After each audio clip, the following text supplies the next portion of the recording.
Most people would probably agree that the Beatles are the most popular band of all time. That's a big statement, but they were very popular, and they still are very popular.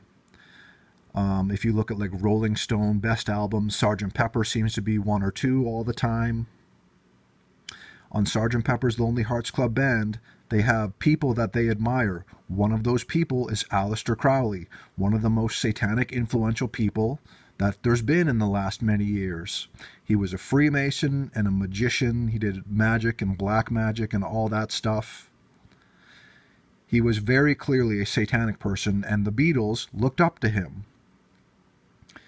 Paul McCartney is looking at a button here. The Beatles also said they were bigger than Jesus, and it backfired on them, and people started burning their records and not liking the Beatles. And here's a button. It says, "To hell with the Beatles," and Paul looks kind of scared. People should fear hell because it's real. It's eternal torment, and it's cut off from God. It's eternal separation from God. That is very scary. Please think about it. It's not a joke. I mention often if they do symbolism with an apple, taking a bite out of the apple or just holding the apple, like in the Garden of Eden, right? Satan beguiled Eve, who convinced Adam to go along with her. Don't listen to God, Satan says. Listen to me, Satan. Are you sure God says that? Many people think this is just A-OK, but you must realize it's also 666 to those in the know. Paul McCartney throwing up the sign of success. Paul McCartney having the pride flag.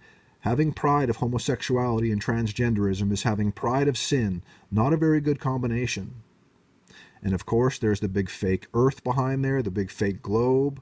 And Paul McCartney is ready to go off into outer space with NASA, right? He's hiding his hand in his coat the way a Freemason would do.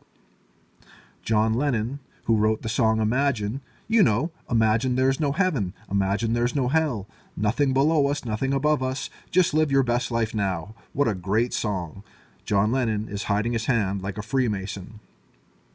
And he's doing it again here, hiding his hand the way a Freemason would do. He's doing one-eye symbolism on a magazine cover. Where have we seen this before, hey? Ringo Starr is doing one-eye symbolism, darkening one of his eyes utterly. The Antichrist will be blind in one eye. He's doing the Eye of Horus. He's doing it again here with a spoon, darkening one of his eyes. He's throwing up the sign of success in this world. This finger and the circle make a 6. This finger and the circle make a 6. This finger and the circle make a 6 for 3 6s. Or if you're in denial, it's A-OK. I throw up the sign all the time. Am I satanic? No, people can do this, but also so can they. And Ringo Starr's taking a bite out of the apple, like in the Garden of Eden. And Ringo Starr's hiding his hand in his coat, the way a Freemason would do. George Harrison, he's taken a bite out of the apple, like in the Garden of Eden. And he hides his hand in his coat, the way a Freemason would do. Here's the Beatles, Yellow Submarine. Paul's got the sign of success on his hand. He's just saying everything's A-OK in the world. And John Lennon is throwing up the devil horns. He's bigger than Jesus, right? This has just been hidden in plain sight. A lot of people don't want to believe this because that would be horrible to believe, right? I love the Beatles. They have such catchy pop songs. This is the world we live in. They hide their hands in their coats the way Freemasons would do because they're Freemasons. The god of Freemasonry is Lucifer the light bearer, who is Satan, the enemy of God, the enemy of Christians, the enemy of everyone, in fact. Please use discernment and discretion in all things. God bless you.